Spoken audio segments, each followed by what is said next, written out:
A flash split through the void, followed by two more. A lone figure tumbled in this endless space, light trailing behind him. This realm without end, teeming with celestial beasts and hidden horrors, was known as the Abyss. From behind surged a terrifying creature, a massive hydra-like entity with gaping jaws. The figure, still falling, collided directly with this monster, the infamous seven-headed fierce dragon, a being saturated with destructive power. The dragon let out a wrathful roar, preparing to strike, but the man twisted mid-air, arms folding, into a diver's stance before he launched his assault. He unleashed a series of high-speed strikes, fists crashing down like meteors. The battle soared across the skies. Just then, a new threat emerged. A colossal bear-shaped being known as Vulcan, devourer of worlds, drew near. The man raised his arms, ready for another clash. He faced both monsters, rulers of their domains in the abyss. As the sky trembled, another creature slipped into the fray. Spindly, skeletal limbs, dark as shadow. Org, an ancient predator.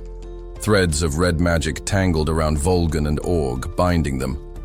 Though it was rare to see them together, a third presence invaded, a towering arachnid, monarch of the spatial cavern. It snapped its fangs, hissing. The man's eyes sparked with grim resolve. Lowering his hands, he thought to himself, it felt like centuries had passed. Gazing into the depths, he knew he had to fight them one by one. The bodies of the monsters lay behind him, felled. But the cost had been time, too much of it. He turned his attention toward a distant glimmer. A system message appeared. He had attained a recognition, a grand one. He was now acknowledged as the invincible training master. The world itself pulsed in response. His form had become more distinct, more real. He lifted his gaze toward the heavens as the system confirmed it. He now surpassed even constellations. One day, Earth was pierced by a portal from the abyss. Myths were no longer fiction. Celestial entities, winged, radiant beings known as constellations, emerged. These entities, treated as gods, granted blessings and sought followers. The more worshippers they had, the stronger they became. Their glowing eyes were signs of swelling power. Earth, brimming with nearly 10 billion souls, was a beacon. And so the battle began. Many constellations came bearing gifts. Others brought war. Then came one more, a constellation, once a man, whose power rivaled the heavens. He drew breath, steadying himself. His name was Kai. He narrowed his eyes in focus. With a calm hand, he picked up a frying pan and dropped in a thick slab of meat. A man such as this bore the weighty title of Invincible Training Master. As the pan sizzled, a curious voice asked what kind of cookware he used. Kai smiled and replied, "It was forged from adamantine." The goblin nearby gawked in disbelief. Could such a pan truly cook the flesh of a planet-eating bear? Even constellations hesitated at that thought.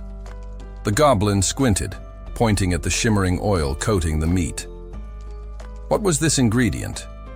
He was no mere goblin, but Max, Archmage of Ephesus, king of goblins and devout follower of the Invincible, Master. Kai gently tapped the meat, recalling the milk once granted by a cow-like constellation. He had traded release for milk, all to satisfy his hunger. With a quiet sigh, he confessed, he had longed for real food back then. Max was stunned. He had traded blows with a celestial being just for ingredients. Kai chuckled at the memory. His true obsession wasn't battle, but cooking. That had been his only escape during eons trapped in the abyss. He drew out a gleaming blade, a rare orichalcum kitchen tool that kept ingredients pristine. He explained, this meat was too precious.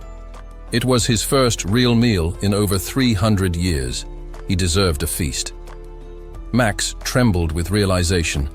His master had fought a divine being not for conquest, but for culinary delight. Kai took a bite, savoring the perfect sear. Max stood frozen. Such generosity was unheard of among constellations.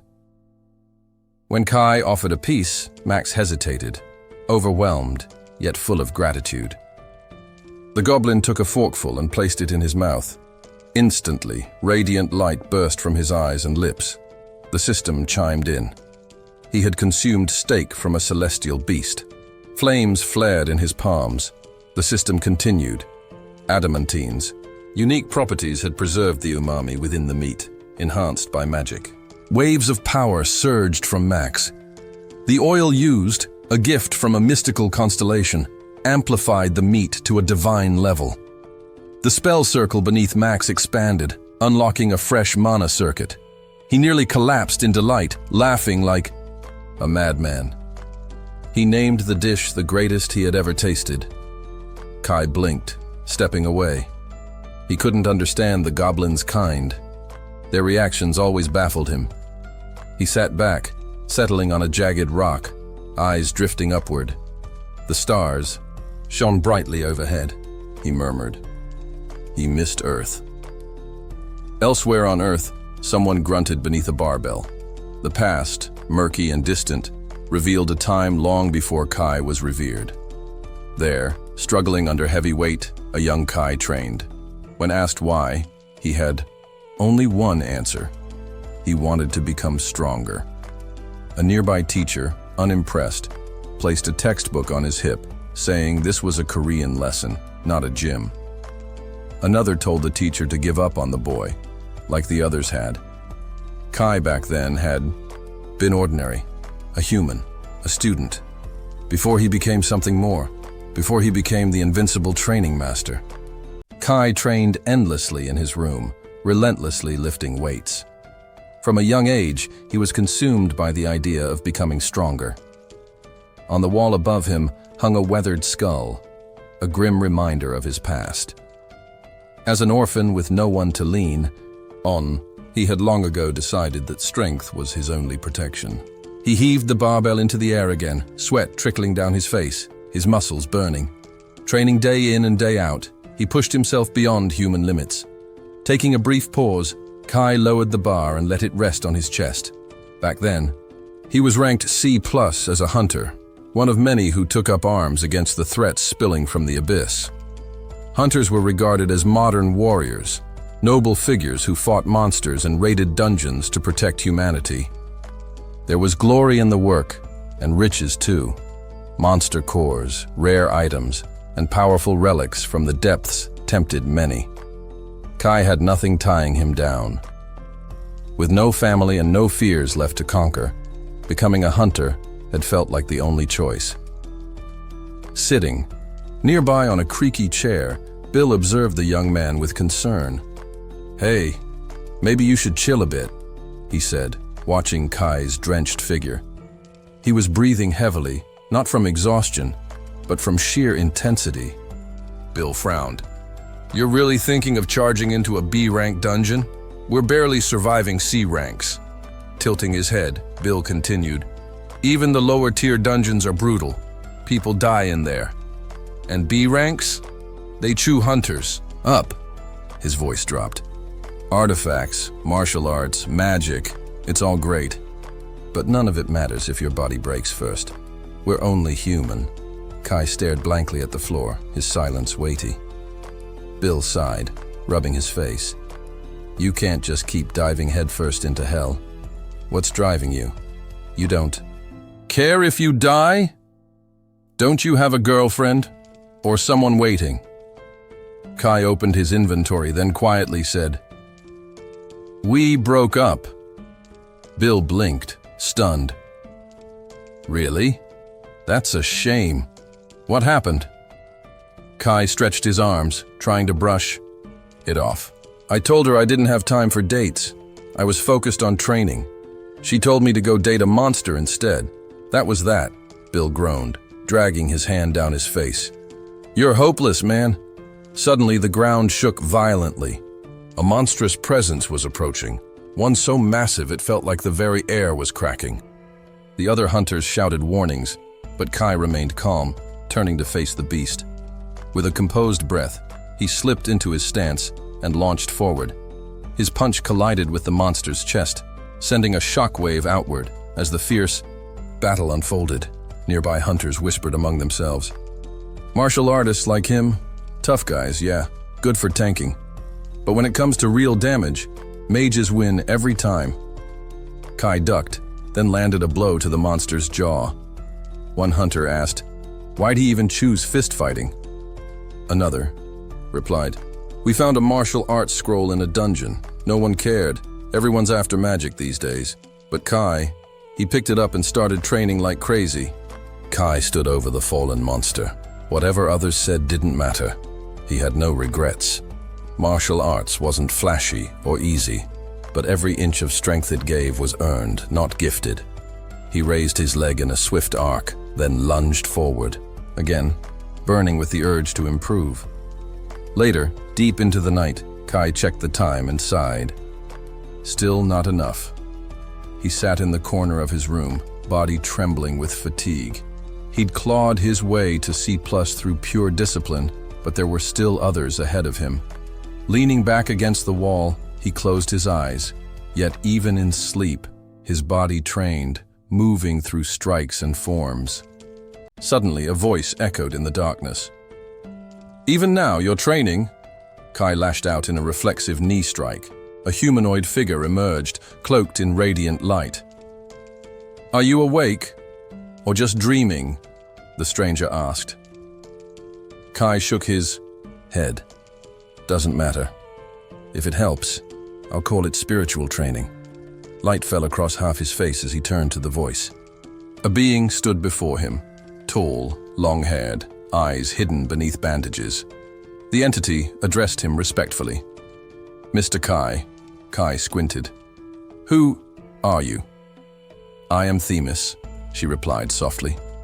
"The virtuous goddess of the scales. A constellation of the abyss."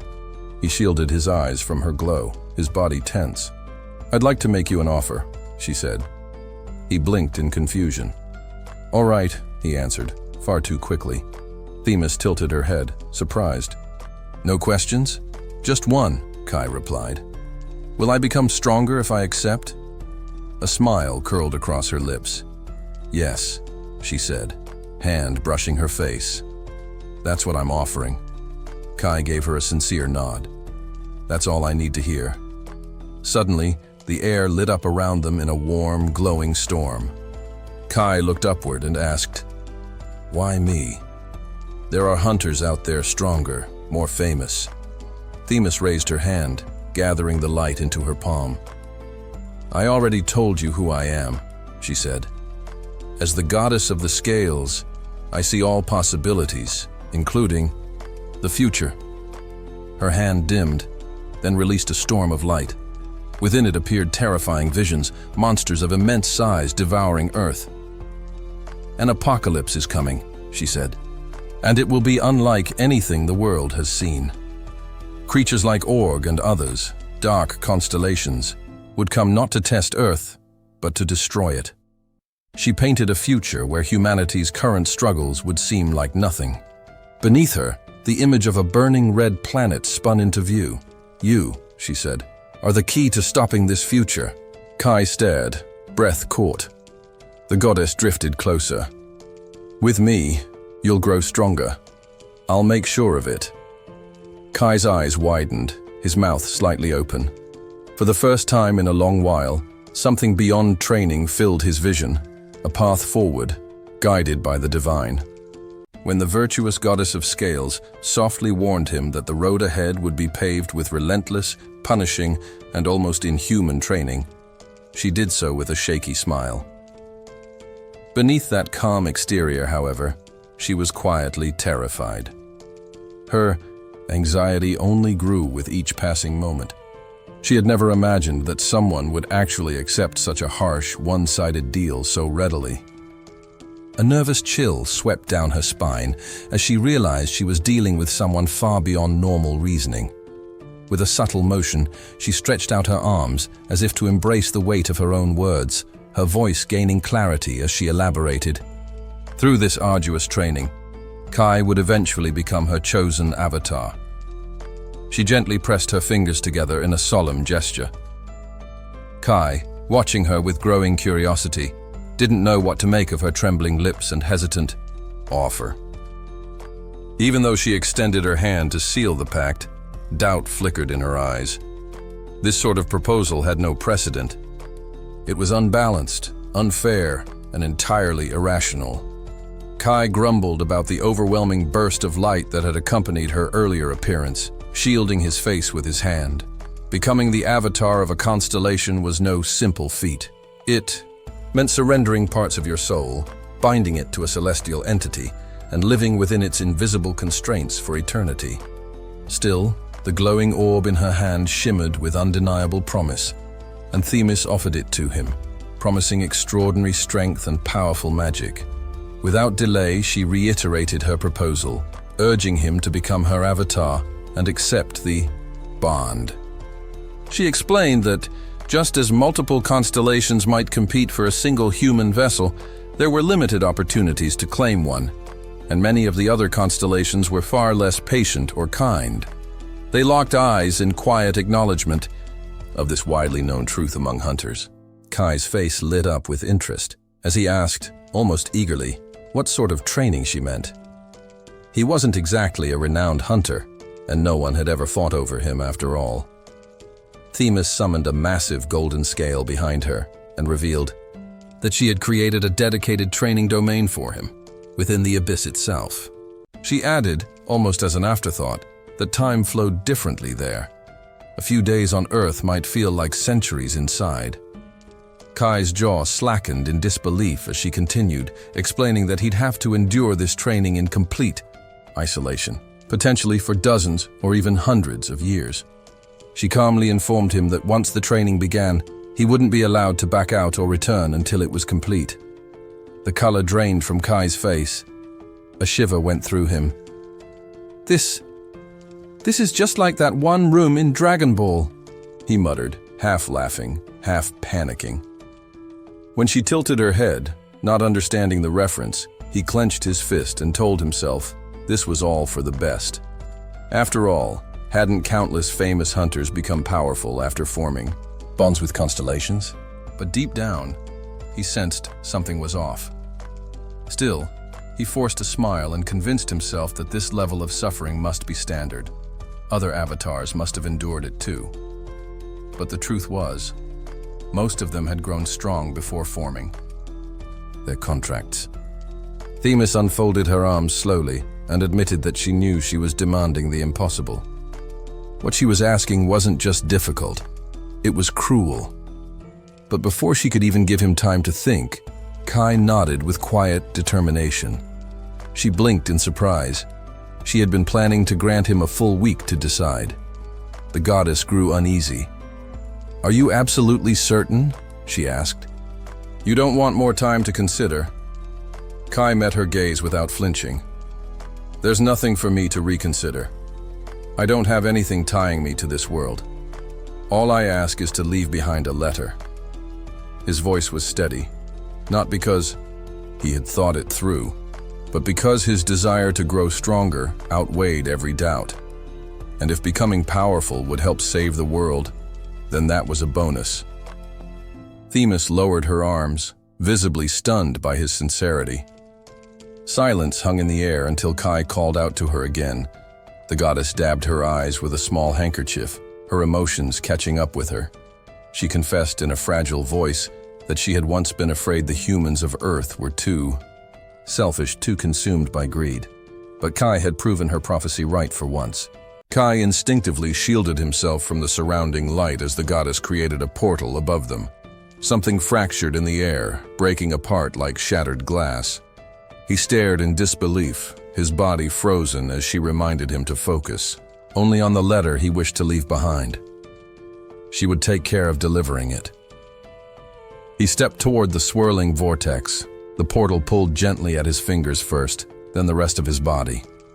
Within seconds, he vanished into the churning light, leaving only a fading crack in the sky. His room stood empty, save for a letter that appeared beside the barbell he had once trained with. A name and address were scribbled neatly in the corner. Lightning danced across the sky. A furious storm gathered outside, and from its center, Kai emerged once more, this time coughing from the force of the wind. He opened one eye and quickly sensed that the magical energy in this place was leagues beyond anything he had felt before. As he surveyed the floating land masses of the abyss, it dawned on him. This place was eerily similar to a dungeon. Back on Earth, scientists had speculated that dungeons were fragments broken off from the abyss itself. He gazed up at the star-scattered void above, took in the silence, and realized there was nothing here. No landmarks, no companions, no distractions. And this emptiness was his training ground. Looking down at his fists, he cracked his knuckles and whispered to himself, "Let's begin." He launched into motion, striking the air with powerful rhythmic precision, his breath syncing with every punch and kick. Meanwhile, Themis floated among her angelic attendants, her wings glowing faintly. "I interrupted the vision just in time," she murmured. Her followers hesitated, unsure whether to speak. She continued, more to herself than to them. "He'll make a remarkable avatar, if I guide him properly." Despite her divine foresight, she admitted her abilities weren't perfect. She could only glimpse fragments of the future, some real, some mere conjecture, but she had seen enough. She had witnessed Kai pushing himself in the abyss, fighting to suppress the coming evil. Constellations. Holding up two fingers in front of her, she smiled. Turning him into a formidable warrior who pledged loyalty to her would be worth any cost. She vanished, lost in her thoughts. Her attendants grew more uneasy. Confidence in a goddess didn't come easily when she looked so anxious. Still, they understood that all they could do now was wait and hope. Another cyclone spun in the distance, howling across the barren land behind Kai. Themis had made all necessary preparations. As the wind roared closer, she hoped the trial would not be too overwhelming. She had even made sure the boy had distractions, small things to keep him from losing himself, and most importantly, a sanctuary if he needed rest. Kai turned his head slowly. The tornado wasn't just weather. It was the beginning of his test. He took one long breath, steadied his stance, and readied his fists. A grin tugged at the corners of his mouth. Of course, he thought, there's no growth without danger. And if this was the goddess's way of pushing him forward, then it meant there was purpose behind the chaos.